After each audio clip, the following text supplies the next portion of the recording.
गर्भवती पति। सिद्धांत औरतों को सिर्फ घर के काम और बच्चे पैदा करने की मशीन मात्र ही समझता था। एक बार रिद्धि कहती है, देखिए जी, मेरे पेट में दर्द हो रहा है, मैं आज खाना नहीं बना पाऊंगी। अरे करना ही क्या पड़ता है तुम्हें काम जो नहीं कर पाओगी? एक बेबी ही तो होने वाला है तुमको। हाँ हाँ, जानती हूँ मैं कि बेबी होने वाला है, पर मैं किस स्थिति से गुजर रही हूँ आप जानते हैं। अरे यार, पूरी दुनिया हर एक कंट्री में बच्चा पैदा होता है, लेकिन ऐसा तमाशा तो कोई औरत नहीं करती जैसा तुम करती हो। रिद्धि करती भी तो क्या, पति को कैसे समझाए कि हर औरत की जिंदगी में ये दौर उसके पति से ज्यादा प्यार, ज्यादा अपनेपन की मांग करता है। अगली सुबह, अरे रिद्धि, खाना तैयार हो गया क्या? एक काम करना, गर्म पानी की बाल्टी मेरे वॉशरूम में रख देना। कैसी बात कर रहे हो? डॉक्टर ने मुझे मना किया है ना भारी चीजें उठाने के लिए। अरे ये सारी बातें डॉक्टर ऐसे ही पैसा कमाने के लिए करते हैं। मेरी माँ तो पूरे खेत की जुताई करती थी जब मैं होने वाला था। अब देखो कितना मजबूत पैदा हुआ हूँ मैं। रिद्धि को अब इन बातों की आदत हो जाती है और वो पति के कहने पर बाल्टी उठा तो लेती है, लेकिन दोपहर तक, माँ मेरे पेट में दर्द हो रहा है। बेटा, कोई भारी चीज तो नहीं उठाई थी ना? हाँ माँ, मैंने गर्म पानी की बाल्टी उठाई थी। माँ को रिद्धि की इस बात पर गुस्सा आ जाता है और वो उसको बहुत सुनाती है। अरे बेटा, इतनी अकल तो जानवर को भी होती है कि गर्भावस्था के बीच क्या करना चाहिए और क्या नहीं। लेकिन रिद्धि कहती भी तो क्या। शाम को जब सिद्धांत घर आता है तो वो उसे लेकर डॉक्टर के पास जाता है। आज की रात आप लोगों को यहीं अस्पताल में रुकना पड़ेगा, सुबह तक ही अब हम लोग कंडीशन ठीक कर पाएंगे। बस फिर क्या था, रात के अस्पताल में सिद्धांत सो तो जाता है, लेकिन पूरी तरह नहीं, सपने में। अरे डॉक्टर साहब, आपने मुझे अस्पताल में क्यों रोका आज? तुम प्रेग्नेंट हो और तुम्हें बच्चा होने वाला है, लेकिन आज तुम्हारे पेट में दर्द है ना, इसलिए। सिद्धांत को सोते सोते ही फील होता है कि उसके अंदर कोई अंश है जो जी रहा है। अरे ये पेट में गुदगुदी क्यों लग रही है? तभी वहां रिद्धि आ जाती है। अरे यार, क्या सारा दिन ही करते रहते हो, ऑफिस जाओ, काम करो। अरे यार, मैं बस में सफर नहीं कर सकता, झटके लगते हैं तो डर लगता है कि कहीं बच्चा। बच्चा? क्या बच्चा? अरे जब मैं मेरी माँ के पेट में थी ना, तब वो ऊंची ऊंची पहाड़ी में पानी भर कर ले जाती थी। देखो कितनी स्ट्रांग हूँ मैं आज। पति को रिद्धि की बात पर गुस्सा आता है और वो सीधा अपने पिता को फोन करता है। देखिए ना पिताजी, एक तो पेट में बच्चा, ऊपर से बीवी कोई केयर ही नहीं करती, ना ही ख्याल रखती है, ऊपर से ज्यादा काम बता देती है। अरे बेटा, इन महिलाओं को बच्चा पैदा करना पड़े ना, तब पता चले कि कैसे खुद के अंदर एक जीव को पालना मुश्किल होता है। अगर अपने बाप से फुर्सत मिल गई हो तो ऊपर छत पर मेरे कपड़े सूख रहे हैं, ले आइए। सिद्धांत सीढ़ियां चढ़कर छत पर जाता है और हांफने लगता है। हे भगवान, लग रहा है कि बच्चा अभी हो जाएगा। रिद्धि, और रिद्धि। क्या हो गया? छत पर अमेरिका का प्लेन देख लिया क्या जो एक्साइटेड होकर चिल्ला रहे हो? रिद्धि, मुझे दर्द हो रहा है पेट में, मुझे सीढ़ियां चढ़ने को मत बोला करो। अरे यार, नाटक शुरू इनका, जब देखो तब बहाना। बच्चा ही तो होने वाला है, कौन सा संसद से देश का बजट पेश करने वाले हो जो इतना घबरा रहे हो? अरे यार, कौन समझाए तुमको, मुझे घर जाना है।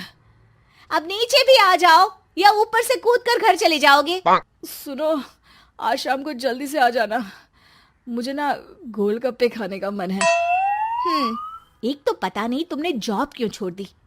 अरे दुनिया जॉब भी करती है, घर का काम भी करती है और बच्चे भी पैदा करती है, लेकिन तुम, खैर, अब तो पूरे घर की जिम्मेदारी मेरे सर पर है, तो कैसे जल्दी आऊं? अरे यार, कैसे जॉब करता, सारा दिन तो नींद आती रहती है, मछली लगती है और उल्टी। छी छी छी, फालतू की बात मत करो। अरे खुद को पेट में 10 किलो का पत्थर बांध कर काम करना पड़े ना, तब पता चलेगा। अरे यार, तुम तो ज्यादा ही इमोशनल हो जाते हो। दुनिया भर में सबके बच्चे पैदा होते हैं, लेकिन नखरे तो तुम ऐसे कर रहे हो जैसे दुनिया के एकमात्र इंसान हो जो बच्चा पैदा कर रहा है। सिद्धांत को वो सारे पेन, वो सारी परेशानियां होती है जो एक गर्भवती महिला महसूस करती है। एक दिन पड़ोस का आदमी, अरे भगवान का शुक्र मनाओ कि बच्चा नॉर्मल हो गया। साइंस के अनुसार एक बच्चे को पैदा करने का दर्द उतना ही होता है जितना हड्डी के टूटने का। हे भगवान, मैं ये दर्द कैसे सहूंगा? मुझे तो छोटी सी चोट से भी डर लगता है। तभी वहां रिद्धि आ जाती है। अरे कैसी बात कर रहे हो? तभी तो कह रही हूँ, खूब शारीरिक काम करो, तभी तो जाकर बच्चा पैदा करने में आसानी होगी। और इसीलिए तो कहती रहती हूँ कि मेरे नहाने के पानी की बाल्टी को वॉशरूम में रख दिया करो। सिद्धांत बेचारा करता भी तो क्या, जब बीवी समझने को राजी ही नहीं। सिद्धांत पानी की बाल्टी उठाकर जैसे ही वॉशरूम में रखता है, उसके पेट में दर्द होने लगता है। हे भगवान, मर गया रे, मेरे पेट में दर्द हो रहा है। भगवान, मेरा बच्चा तो ठीक है ना? सिद्धांत रोने लगता है कि तभी वहां नर्स आ जाती है। ए, रो क्यों रहे हो? तुम्हारा बच्चा ठीक है। भला कोई आदमी प्रेगनेंसी में अपनी बीवी से बाल्टी उठवाता है क्या? सिद्धांत की नींद खुलती है तो पता चलता है कि वो तो सपना ही था। वो भागकर रिद्धि के कमरे में जाता है। रिद्धि, रिद्धि, मुझे माफ कर दे। पति होने के नाते मेरा कर्तव्य था कि मैं तुम्हारा और अपने बच्चे का ख्याल रखूं। घर चलो, अब मैं आज से तुम्हारा पूरा ध्यान रखूंगा। मैं समझ चुका हूं कि बच्चा पैदा करना बच्चों का खेल नहीं।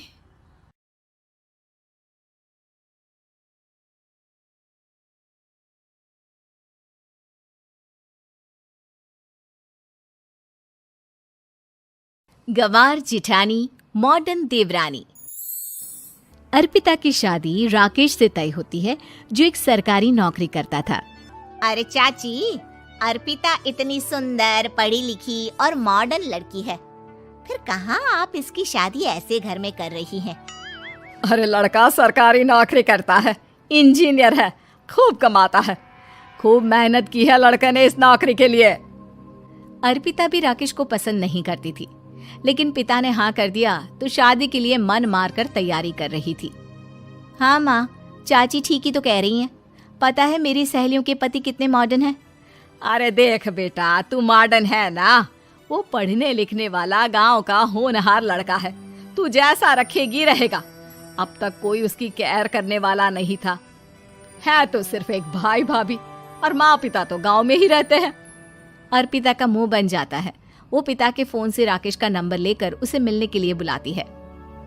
आज तो मैं उसे साफ साफ मना कर दूंगी, मुझे नहीं करनी शादी। शक्ल देखी है ना, कपड़े पहनने का तरीका है ना बोलने का। अर्पिता राकेश से मिलने जाती है। अब क्या हो गया? आपने मुझे अर्जेंट मिलने को बुलाया, सब ठीक तो है ना?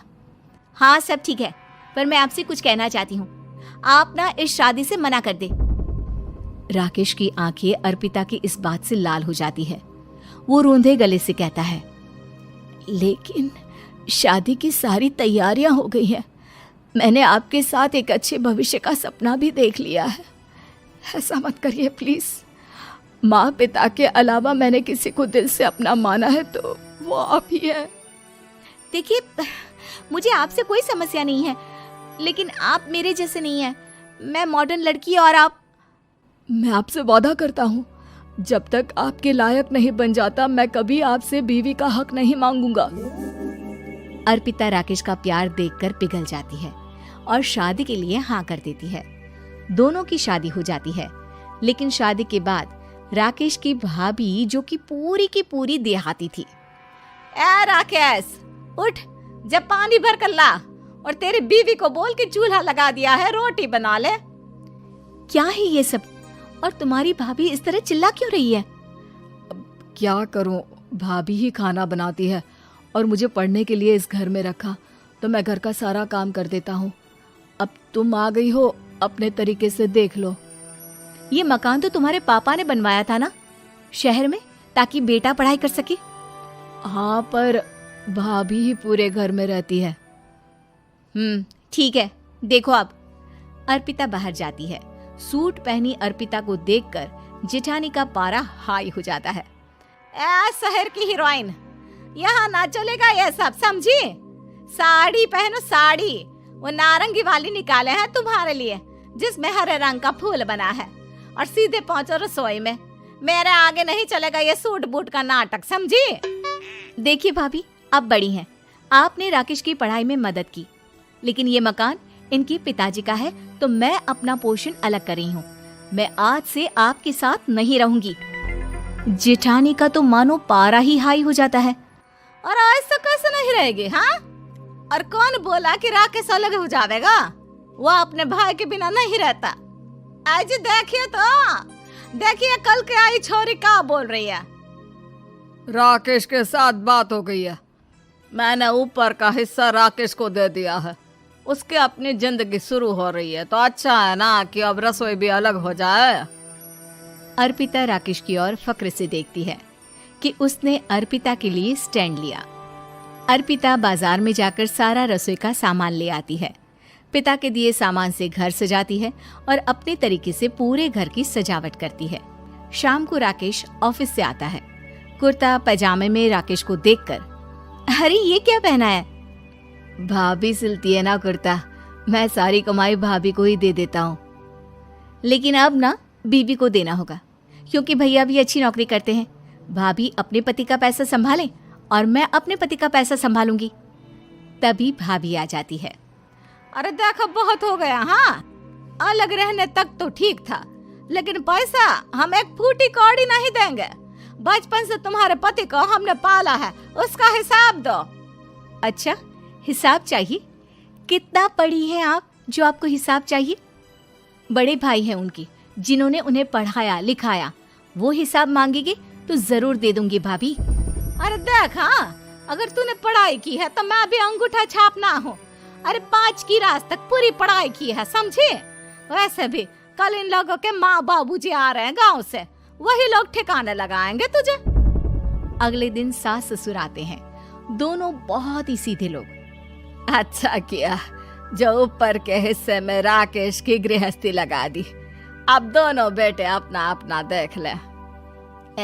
छोटी बहू कहाँ है? अरे बहुत ही चालाक है माँ जी, ऐसी जबान चलाती है जैसे दर्जी कैंची चलाता है। वैसे बहू तुम भी कम नहीं थी। और सुनाओ। तभी छोटी बहू सास ससुर के पैर छूकर उन लोगों को चाय और नाश्ता देती है। माँ जी, आप थक गई होंगी, मैं खाना लगा देती हूँ, ऊपर आ जाइए चाय पीकर। अरे बस बस, यही रहेंगे वो, क्योंकि बड़ी बहू मैं हूँ। हमेशा से इनके माँ बाबूजी मेरे पास ही आए हैं। चलिए माँ जी, आप ना किचन में खाना बनाइए, मैं जरा बाजार होकर आती हूँ और फिर साथ में खाना खाते हैं। जेठानी बाजार निकल जाती है और सास ससुर बेचारे घर पर अकेले। फिर दोपहर को, माँ जी, मैंने आप सभी के लिए खाना बनाया है। माना मैं छोटी हूँ, लेकिन अच्छा लगेगा अगर आप लोग मेरे साथ रहें। वैसे भी यहाँ है कौन बेटा, चलो ऊपर राकेश के पास ही चलते हैं। सास ससुर दोपहर का खाना खाकर वहीं आराम करने लगते हैं कि जेठानी आ जाती है। अरे वाह, ये तो वही बात हुई ना, कल की आई को पूरा परिवार और हम अकेले के अकेले। भाभी देखिए, परिवार में प्यार से रहा जाता है, ना कि चालाकी से। अम्मा खाना कैसे बनाती, पहले ही गांव से थक कर आई हैं। हाय रे दया, तो मैं का बाजार से ऐस करके आ रही हूँ। अरे भूख के मारे मेरा सर दर्द हो रहा है, पर यहाँ मेरी फिक्र कौन करेगा? अरे तो किचन में खाना है, लगा देती हूँ मैं भाभी। बड़ी बैठकर खाना खाती है और शाम को जब राकेश घर आता है। अरे राकेश, तू तो पूरा हीरो लग रहा है इन कपड़ों में। ऐसे कपड़े पहले क्यों नहीं पहनता था? राकेश बीबी की तरफ देखता है और फिर कहता है, माँ, पहले पहनाने वाली नहीं थी ना। हाँ हाँ, और हम जो हाथ से सिल सिल कर कुर्ता पहनाते थे उसका का? अरे तुम्हारे भैया तो आज भी पहन रहे हैं। तभी अर्पिता सास के लिए कपड़े और ससुर के लिए शर्ट पैंट ला कर देती है।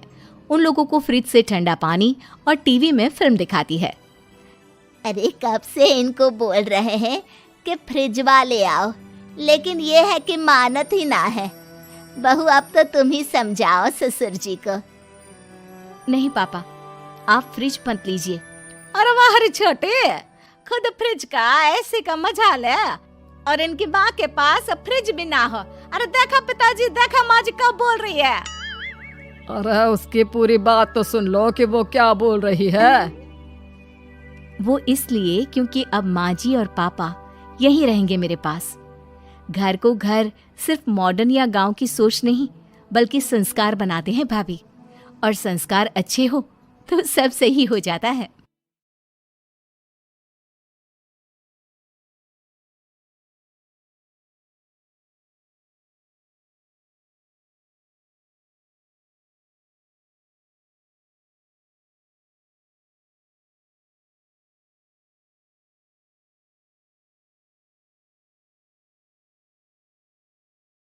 गांव की जिठानी। शांति अपने दो बेटों अर्नव और आरुष के साथ शांति से जीवन बिता रही थी। लेकिन शांति के पति सोहन से उसकी कभी कभार थोड़ी अनबन हो जाती थी। एक दिन शांति रोज की तरह सुबह का खाना बना रही थी, तभी दरवाजे की घंटी बजी। घंटी की आवाज सुनकर वो दरवाजे की ओर जाते हुए कहती है, अरे आती हूँ, कौन है, सब्र करो।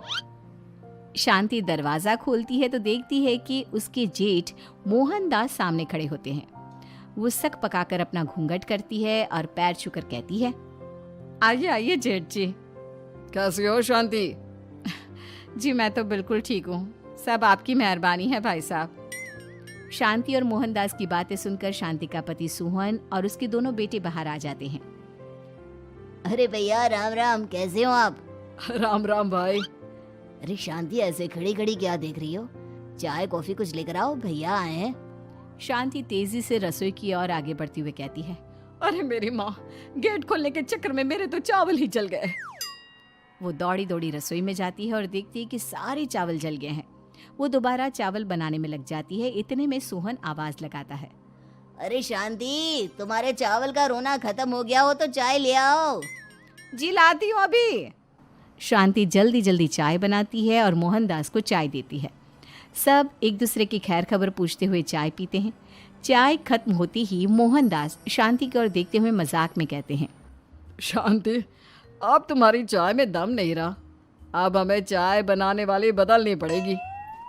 ये कैसे मुमकिन होगा जेठ जी, घर और बाहर का सारा काम मुझे ही करना पड़ता है और कभी कभी जल्दी जल्दी के चक्कर में काम बिगड़ जाते हैं, जैसे आज चावल जल गए। अरे इसी का तो हल लेकर आया हूँ। मैंने रिश्ता देखा है अर्नव और आरुष के लिए। दोनों लड़कियाँ बहुत सुंदर और सुशील हैं। अगर आप दोनों इजाज़त दें तो बात करूँ आगे। सोहन और शांति रिश्ते की बात सुनकर कहते हैं, अब ठीक है, बात चलाइए ना भैया, पर पहले लड़की के बारे में कुछ बताइए तो सही। हाँ हाँ भाई साहब, लड़की कैसी है, परिवार कैसा है, कहाँ के रहने वाले हैं? देखो, परिवार तो बहुत अच्छा है, पर वे दोनों लोग बहुत गरीब हैं। दहेज में कुछ मिलेगा नहीं। अरे हमें दहेज में कुछ चाहिए भी नहीं, बस लड़की संस्कारी होनी चाहिए। एक लड़की तो पढ़ी लिखी है और शहर की रहने वाली है, पर दूसरी अपनी गरीबी की वजह से पढ़ न सकी और गांव में रहती है। लेकिन दोनों है बहुत खूबसूरत। अगर तुम सबको देखते ही पसंद ना आ जाए तो मेरा नाम बदल देना। हाँ, पर तो हम आके मूंद कर भरोसा कर सकते हैं भैया। आप आगे बात चलाइए, हम शादी करने को तैयार हैं। कुछ ही दिन में अर्नव और आरुष की शादी हो जाती है। आरुष की शादी अनपढ़ लड़की मंजरी से हो जाती है, जो कि बहुत भोली भी होती है। और अर्नव की शादी पढ़ी लिखी लड़की तनुजा से हो जाती है, जो कि घमंडी और चालू होती है। एक दिन मंजरी घर के काम कर रही थी कि अचानक शांति उसे आवाज लगाती है, बड़ी बहू, ओ बड़ी बहू, मंजरी जल्दी यहाँ आओ। मंजरी जल्दी जल्दी शांति के पास जाती है। बेटा मेरे पैर दबा दे, बहुत दर्द हो रहा है। जी माँ जी, बस बर्तन धोकर आती हूँ। अरे बैठ यहाँ, मेरे पैर में बहुत तेज दर्द हो रहा है, बर्तन छोटी बहू धो लेगी। मंजरी शांति के पैर दबाने लगती है तो शांति तनुजा को आवाज लगाती है, छोटी बहू, ओ छोटी बहू। तनुजा थोड़ी देर से आराम से चलकर आती है। जी माँ जी, आपने बुलाया मुझे? आपको कोई काम था क्या? तू कुछ काम कर रही है या? शांति की बात काटते हुए तनुजा बोलती है, कुछ नहीं माँ, फोन पर अपने घर पर बात कर रही थी। अरे बाद में बात करियो अपने घर वालों से, पहले जाके बर्तन धो ले। तनुजा मुंह बनाते हुए अपनी जिठानी की ओर देखती है और मन ही मन कहती है, ये महारानी वहाँ बैठी है, ये नहीं कि बर्तन धो ले। मैंने इतनी पढ़ाई बर्तन धोने के लिए की थी क्या? तनुजा दांत पीसकर वहां से चली जाती है।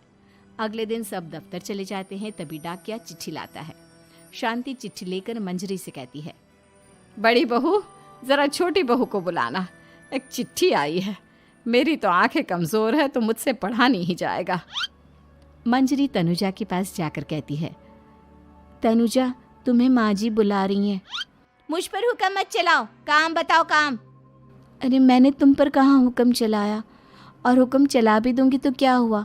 तुम तो मेरी छोटी बहन की तरह हो ना। तुम जैसी अनपढ़, जाहिल और गांव की गवार मेरी बहन नहीं हो सकती। बेचारी मंजरी तनुजा की बात सुनकर अपना सा मुंह लेकर रह गई। कोई चिट्ठी आई है, माँ जी तुमसे पढ़वाना चाहती है, बस इसलिए बुला रही हैं।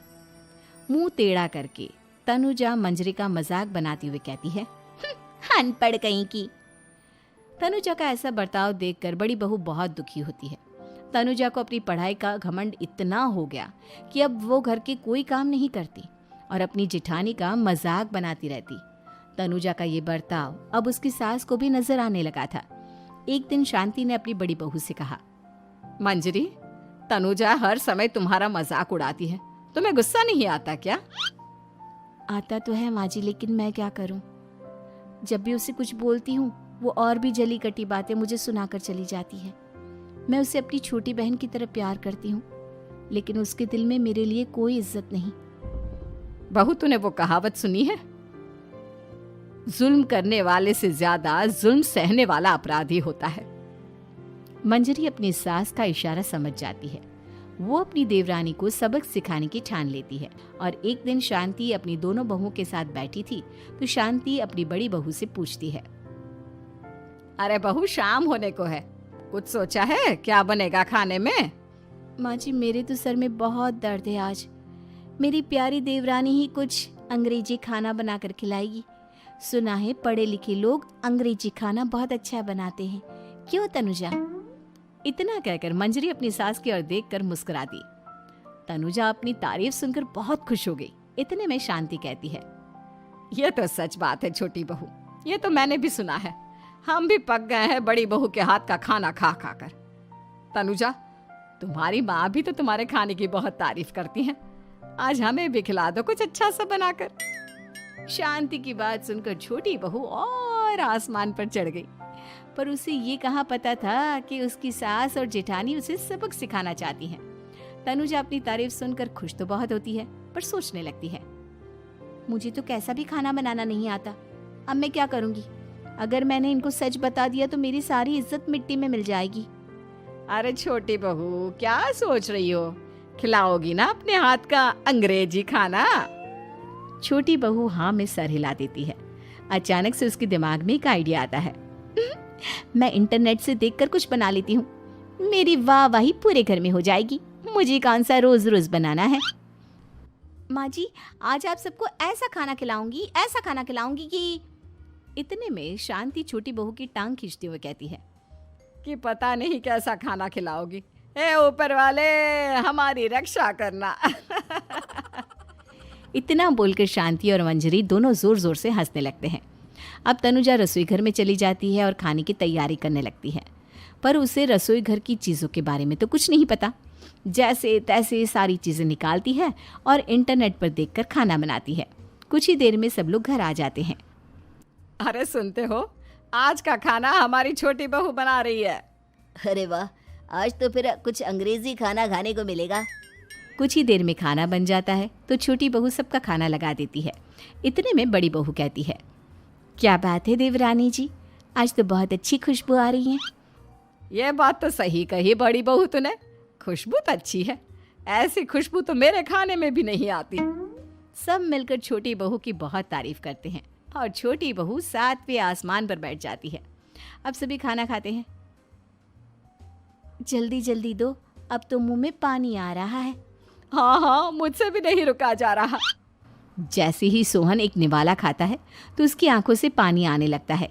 ये देखकर शांति सोहन से पूछती है, क्या हुआ जी, खाना इतना अच्छा बना है कि आंखों से पानी आ गया? सोहन चुप रहता है और धीरे धीरे से खाना शुरू कर देता है। इतने में सोहन छोटी बहू से कहता है, बेटी तुम भी तो खाओ, तुम क्यों रुकी हो? खाना सच में बहुत अच्छा है। ये कहकर सोहन जोर से हंस देता है। फिर सब खाना खाने लगते हैं, लेकिन खाने में नमक और मिर्च तेज हो गई थी। तनुजा से कोई कुछ नहीं बोलता, बल्कि उसे भी खाने को कहते हैं। जैसे ही छोटी बहू खाना खाती है, वो पानी पानी कहकर चिल्लाती है। पानी, इसमें तो पानी। ये खाना तो सच में इतना अच्छा बना है कि हमारे साथ साथ देवरानी जी भी इसके स्वाद को कभी नहीं भूल पाएंगी। सही कहा बहू। तनुजा को अपनी गलती का एहसास हुआ और उसने अपनी सास से कहा, माँ जी, ये मेरी गलती नहीं है। इंटरनेट पर दिखाया था कि 4 चम्मच नमक और मिर्च डालने हैं। अब मंजरी को भी मौका मिल गया और उसने तनुजा पर तंज कसा। नाच न जाने आंगन टेढ़ा, हर जगह अपनी पढ़ाई दिखाती हो, दूसरों का मजाक उड़ाती हो। अब पता चला ना, हर चीज़ में पढ़ाई काम नहीं आती।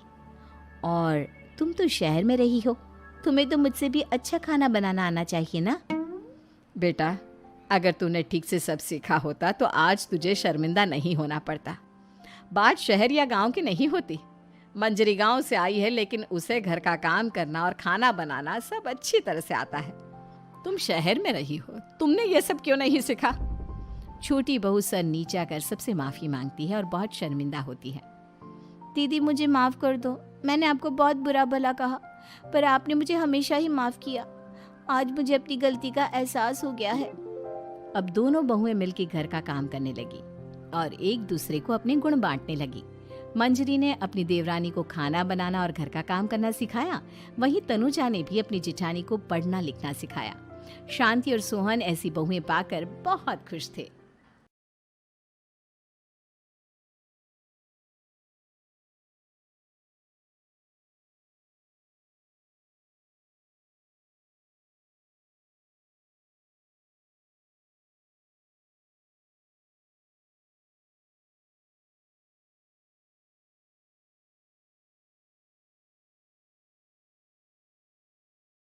गूंगी बहू अंधी सास। एक परिवार में 5 लोग थे। ओम प्रकाश, उनकी पत्नी सुमित्रा, बहू भावना, बेटा राहुल और एक थी उनकी बेटी प्रियंका। वैसे तो ओम प्रकाश और सुमित्रा के घर में सब कुछ ठीक ठाक था, लेकिन सुमित्रा की एक आदत थी।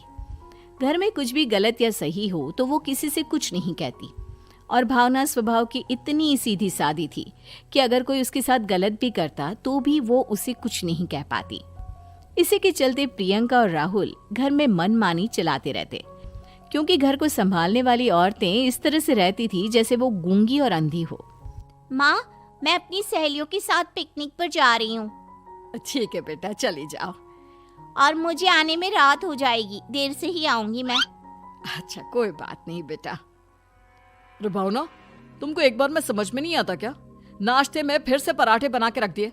कितनी बार तुमसे कहा है कि मेरे लिए ढंग का नाश्ता बनाया करो। ठीक है जी, आगे से ध्यान रखूंगी। अरे ये बहू से किस तरह से बात कर रहे हो तुम राहुल? अरे तो और क्या करूं पापा, इसको कही बात एक बार में समझ में ही नहीं आती। सुमित्रा, तुम अपने बेटे को समझाती क्यों नहीं? बहू से बात करने का ये क्या तरीका है? अरे जिसकी जैसी मर्जी आए करो, मुझे क्या। भावना बेटा, तुम भी तो कभी कुछ कहा करो। इस तरह क्यों सबकी बातें सुनती रहती हो? कोई बात नहीं पापा जी, सब ठीक है। रात को काफी देर तक प्रियंका घर नहीं आती, और जब वापस लौट कर आती है तो एक लड़की के साथ बाइक पर बैठकर। सुमित्रा और भावना दोनों ही प्रियंका को लड़की के साथ देख लेते हैं। आज तो जोर से डांट पड़ने वाली है, लेकिन मैं डर क्यों रही हूँ? माँ तो सब कुछ देखकर भी अंधी बनी रहती है। और रही बात भाभी की, वो किसी को कुछ नहीं बताने वाली। कहने को भगवान ने आवाज दी है, लेकिन गूंगी है गूंगी। अरे प्रियंका बेटा, इतनी रात को कॉलेज से लौट कर आ रही हो? कहाँ गई थी तुम? पापा, वो सहेली के घर पर थी, पढ़ाई करने के लिए रुक गई थी। अच्छा, ठीक है, जाओ अपने कमरे में जाओ और सो जाओ। सुमित्रा ने अपनी बेटी को एक लड़की के साथ इतनी रात को आते देखकर भी उससे कुछ नहीं कहा, और भावना ने भी इस बारे में किसी से कोई बात नहीं की। कुछ दिनों के बाद मामा जी का फोन आया था। उन्होंने प्रियंका के लिए कोई रिश्ता ढूंढा है। लड़के वाले उसे देखने आ रहे हैं। अरे मुझे नहीं करनी शादी वादी, किसी लड़की को बुलाने की कोई जरूरत नहीं है। ये तुम क्या कर रही हो प्रियंका बेटा? तुम्हारी शादी की उम्र हो चली है और तुम्हारे मामा जी ने बहुत अच्छा रिश्ता बताया है। पापा अब जिद क्यों कर रहे हैं? और आप क्यों मेरी मर्जी के खिलाफ शादी कराना चाहते हैं? अरे माँ, इसको समझाइए ना। आपकी बेटी, आप तो बस चुपचाप सब कुछ होते हुए भी देखती रहती हैं। अरे तो क्या कहूँ, और मेरे कहने से क्या हो जाएगा? वैसे भी गलत क्या हो रहा है, सब कुछ सही तो है। भावना बहू, देखो तो प्रियंका हमारी बात नहीं समझेगी, लेकिन वो तुम्हारी हम उम्र है। क्या पता तुम्हारे कहने से उसे कुछ समझ में आ जाए। नहीं पापा जी, मेरे कहने से कुछ नहीं होगा। मैं प्रियंका को कैसे समझा सकती हूँ? वो ननद है मेरी, कहीं मेरी किसी बात का बुरा मान गई तो? सुमित्रा और भावना में से कोई भी प्रियंका को कुछ नहीं समझाता। इस बात से राहुल और ओम प्रकाश जी दोनों ही परेशान हो जाते हैं। और फिर जब लड़का प्रियंका को देखने के लिए आता है, मुझे आपकी बेटी बहुत पसंद है, मैं उसके साथ शादी करने के लिए तैयार हूँ। देखो, मुझे तुमसे शादी नहीं करनी, और ये बात जितनी जल्दी समझ में आ जाए अच्छा रहेगा। अरे तो फिर आप लोगों ने मुझे यहाँ बुलाया ही क्यों? माफ कर दो बेटा, वो हमारी बेटी जरा गुस्से में है, हम उसे समझाने की कोशिश करते हैं। हाँ, देखिए आप नाराज मत होइए, वो तो उसने बस ऐसे ही कह दिया होगा। अरे कोई ऐसे ही कुछ कहता है क्या? और ये आपकी पत्नी और माँ, ये दोनों इस तरह चुपचाप क्यों बैठे हैं, जैसे इस घर के मेंबर ही ना हो? आपके घर में सब कुछ ठीक तो है ना? अरे सब कुछ ठीक है बेटा। सुमित्रा, समझाओ ना अपनी बेटी को। अरे क्या समझाऊं, क्या होगा समझाने से? सब ठीक ही तो हो रहा है, गलत क्या हो रहा है? भावना, प्रियंका को अंदर लेकर जाओ और उससे समझाओ कि कितना अच्छा रिश्ता है। इतना अच्छा लड़का है, इस तरह से बिहेव ना करे। नहीं नहीं जी, मैं किसी से कुछ नहीं कह सकती जी। अरे अजीब परिवार है, मुझे तो यहाँ से निकलना पड़ेगा। इस तरह से तो आपकी बेटी की शादी किसी से नहीं हो सकती। जिसके घर की औरतें गूंगी और अंधी बनकर बैठ जाए, उस घर का कुछ नहीं हो सकता। ओम प्रकाश और राहुल सुमित्रा और भावना की हरकतों की वजह से बहुत परेशान हो जाते हैं। एक दिन वो दोनों आपस में बात करते हैं। पापा, समझ में नहीं आता कि भावना और माँ को कैसे समझाया जाए। सही कहते हो बेटा, तुम और मैं काम के सिलसिले में सारा दिन घर के बाहर रहते हैं, और घर की दोनों औरतें जिन्हें सारा घर संभालना चाहिए, गूंगी और अंधी बनकर बैठी हैं। पापा आप ही बताइए, इसका क्या उपाय है? मेरी तो कुछ समझ में नहीं आता बेटा, लेकिन हमें कुछ तो करना पड़ेगा, क्योंकि इन सब की वजह से प्रियंका बहुत ज्यादा बिगड़ती जा रही है। तुमने देखा उसे किस तरह से बिहेव किया था। अरे लेकिन पापा, हम करेंगे क्या? हमें एक नाटक करना होगा। कुछ दिनों के लिए हम भी गूंगे और बहरे बन जाते हैं, उसके बाद इन दोनों औरतों को अकल आएगी। हाँ पापा, शायद आपकी बात ठीक है। हम दोनों हर बार बात को संभाल लेते हैं, और इसी वजह से माँ और भावना कुछ भी करने की कोशिश ही नहीं करते। और फिर अगले दिन, भावना, नाश्ते में क्या बनाया है? जी पराठे बनाए हैं। मेरे लिए पोहा बना दो। अच्छा जी ठीक है, अभी बना देती हूँ जी। बहू, नाश्ते में क्या बनाया है? पापा जी, पराठे हैं और पोहे बन रहे हैं। अरे बहू, मुझे तो उपमा खाने का मन था, मेरे लिए उपमा बना दो। ठीक है पापा जी, अभी बना देती हूँ। भाभी जल्दी से जरा मेरा कॉलेज का टिफिन तो पैक कर देना। और सुनो, मुझे ना भिंडी की सब्जी खाने का मन है। सुमित्रा चुपचाप बैठी बैठी सब कुछ देख रही थी। उसने किसी से कुछ भी नहीं कहा, और ये देखकर भावना को मन ही मन गुस्सा आ रहा था, लेकिन वो किसी से कुछ नहीं कह रही थी। उसे लग रहा था कि ओम प्रकाश जी, जो हमेशा उसकी साइड लेते थे, वो भी आज चुपचाप बैठे हुए थे। शाम के वक्त प्रियंका अपने बहुत सारे दोस्तों को लेकर घर आती है, और उधर दूसरी तरफ से राहुल भी अपने ऑफिस के दोस्तों को लेकर घर आ जाता है। प्रियंका अपने कमरे में तेज म्यूजिक चलाकर डांस करती है, और राहुल अपने दोस्तों के साथ बैठकर जोर जोर से हंस रहा था। प्रियंका और राहुल मिलकर पूरे घर को अस्त व्यस्त कर देते हैं, लेकिन भावना उनसे कोई शिकायत नहीं करती, और सुमित्रा जी भी चुपचाप बैठी रहती है। लेकिन भावना और सुमित्रा के अंदर का गुस्सा धीरे धीरे बढ़ रहा था। फिर रात को ओम प्रकाश और राहुल एक दूसरे से बातें करते हैं। पापा, हमने इतना कुछ किया, फिर भी भावना कुछ बोलती ही नहीं, और माँ भी कुछ गलत करने से किसी को रोकती ही नहीं। तुम चिंता मत करो बेटा, इन दोनों के अंदर का गुस्सा भर रहा है और बहुत जल्दी बाहर आने वाला है। अगले दिन अरे बहू, ये कपड़े धुले हैं या गंदे हैं? पापा जी, कपड़े तो मैंने धोकर ही आपकी अलमारी में रखे थे। मुझे तो साफ नहीं लग रहे, एक बार और धो देना। प्रियंका, मैं सोच रहा था कि तुम्हें उस लड़के से शादी नहीं करनी है ना, मत करो। एक काम करो, वैसे भी क्या रखा है शादी वादी में, तुम्हें जो लड़का पसंद है उसके साथ जाकर कोर्ट मैरिज कर लो। इस बार ओम प्रकाश और राहुल की बात सुनकर भावना और सुमित्रा के अंदर का गुस्सा जाग उठता है। मैं किसी से कुछ कहती नहीं जी, इसका मतलब ये है कि आप लोग मुझे परेशान करते ही रहेंगे। कल 4 बार मुझसे नाश्ता बनवाया, आज पापा जी मुझसे धुले हुए कपड़ों को बार बार धुलवा रहे हैं। अरे मैं इंसान हूँ जी, कोई मशीन नहीं हूँ। तुम दोनों ने मिलकर इस घर की कैसी हालत बना दी है, और अपनी बहन को भागकर शादी करने के लिए कह रहे हो। तुम भाई हो या दुश्मन? ओम प्रकाश और राहुल जोर जोर से हंसने लगते हैं। अरे इसमें हंसने की क्या बात है? हम लोग यहाँ इतने परेशान हो रहे हैं जी, तुम लोगों को ऐसी हरकत करने के बाद भी हंसी आ रही है। ये क्या कर रहे हैं जी आप दोनों? यही तो हम चाहते थे कि सुमित्रा, तुम अंधी होकर ना बैठी रहो। घर में कुछ भी गलत हो तो उसे रोकने की कोशिश करो।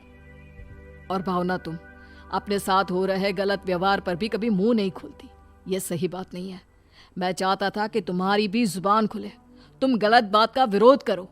गूंगी बहू और अंधी सास की ये जोड़ी इस घर में अब नहीं चलेगी।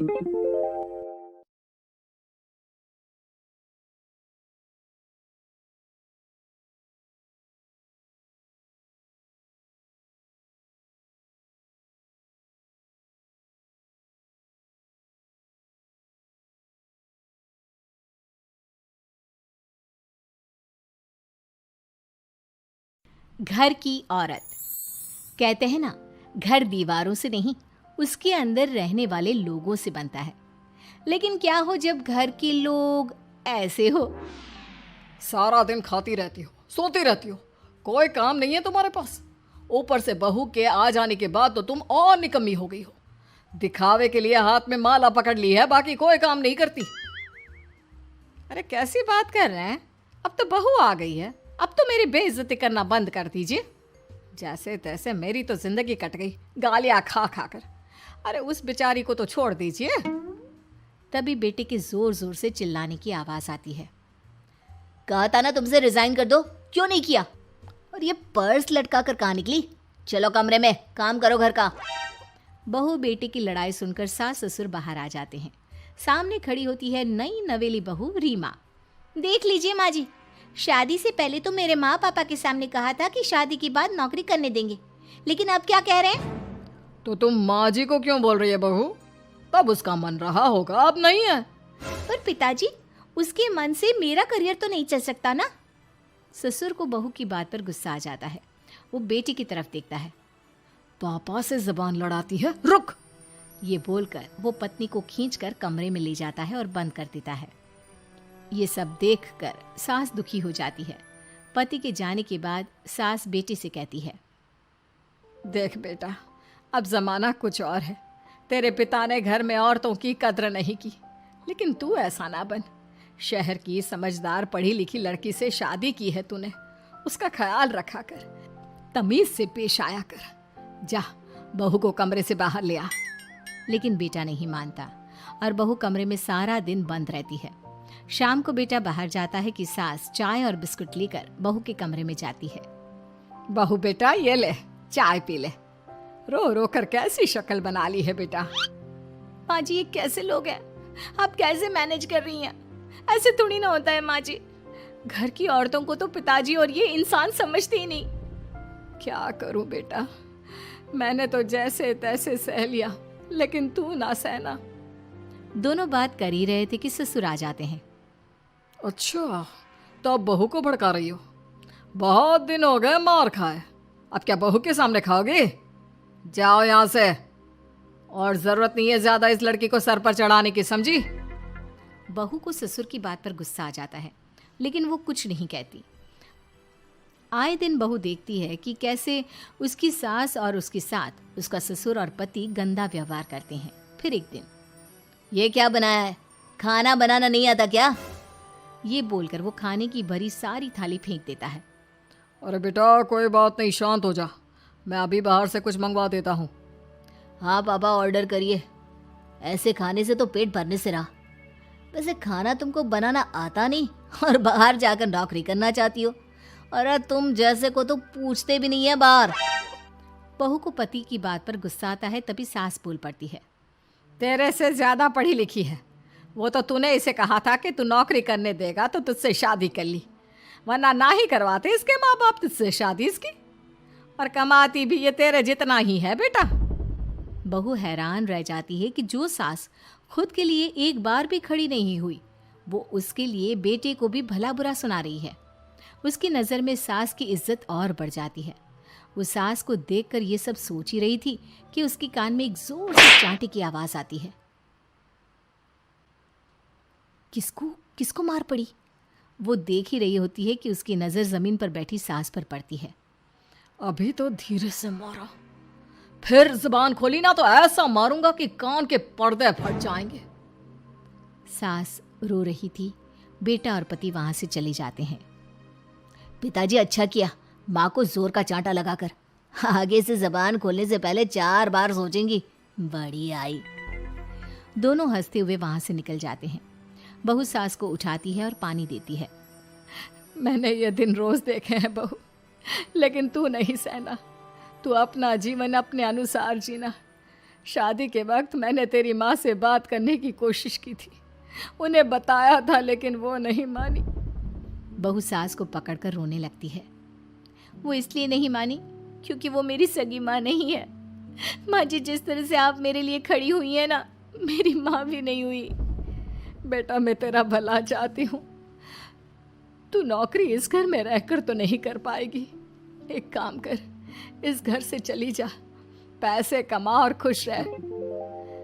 माँ जी, हो सकता है कल तक मैं आपके इस फैसले को मान जाती, लेकिन आज नहीं।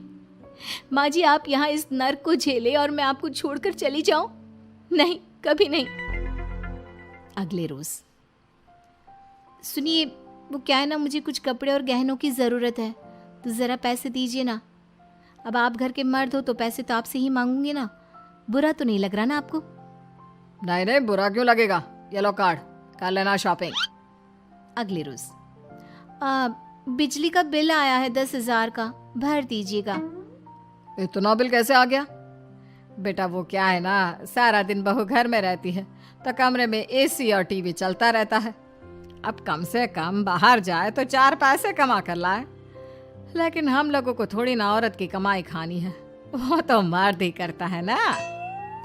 पति पर्स देखता है और फिर हाँ माँ, ठीक बोल रही हो। खैर चलता हूँ, ऑफिस का वक्त हो गया है। पति ऑफिस से पिता को फोन करता है। पापा, घर के खर्चे तो बढ़ते ही जा रहे हैं, ऊपर से महंगाई आप देख रहे हैं। मैं सोच रहा हूँ क्यों ना मीना को नौकरी के लिए हाँ कर दूँ, 4 पैसे ही लाएगी ना घर में।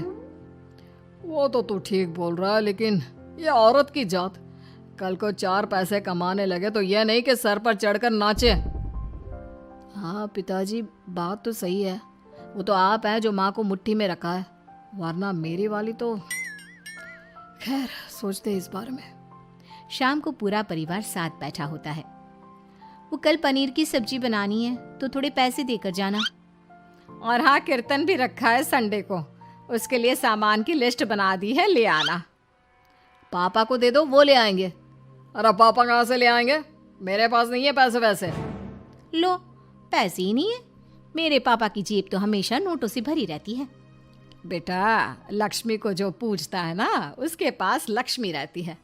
जो घर की औरतों को मारे पीटे, वो भला कैसे लक्ष्मी का लाभ ले सकता है। वाह वाह, क्या बात है, तो जबान खुल रही है तुम्हारी। लगता है भूल गई पुरानी मार और डांट, क्या? हाँ माँ जी, शांत हो जाइए। मैं नहीं देख सकती आपको मार खाता, और फिर हो सकता है कि मैं आपको बचाने आऊँ तो ये भी मुझे मारे।